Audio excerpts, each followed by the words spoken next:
Verse 8, my Father is glorified by this, that you bear much fruit, so prove to be my disciples. Just as my Father loved me, I also love you. Abide in his love. If you keep my commandments, you will abide in my love, just as I have kept my Father's commandments and abide in his love. These things I have spoken to you, that my joy may be in you, and that your joy may be made full. Verse 12, this is my commandment, that you love one another just as I loved you. Greater love has no one than this, he lays down his life for his friends. Did you notice he lays down his life for his friends? He doesn't lay down his friends for his life. Selah. Verse 15, no longer do I call you slaves. Let's stop right there. If Jesus said, no longer do I call you slaves, it means at one point he did.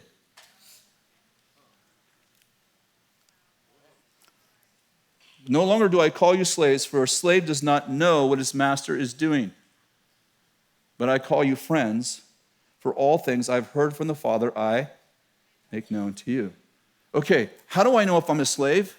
I just do what I'm told.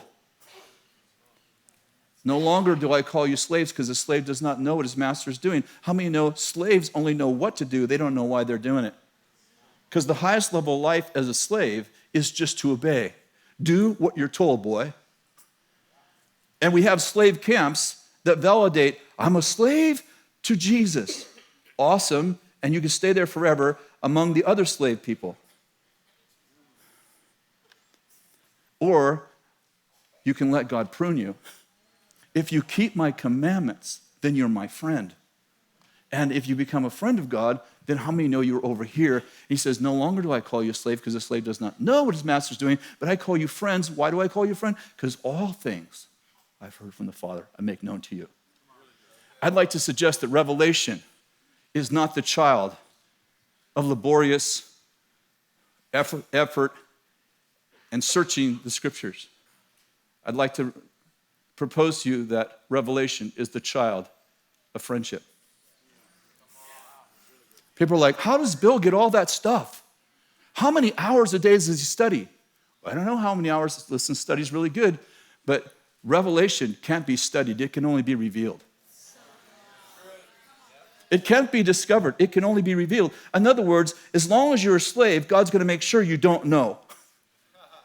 Because the lesson of slavery is, can you obey when you don't know why I do what I do? But once I move into friendship, then I know all things. Jesus said, everything the Father taught me, I want to make known to you. And I'd like to propose to you that God wants us to move from slavery into friendship, but you can't, listen, you can't go from saved to friend. You can only go from saved to slave to friend. I no longer call you a slave. I used to. You were a slave to righteousness. Now you are a friend of God. Why? Because you abided in a word that got to cut you, to prune you, to take off the things that weren't fruitful in your life. And when you did that and you said, oh, this hurts so good, God goes, you know what? I think I'm making a friend.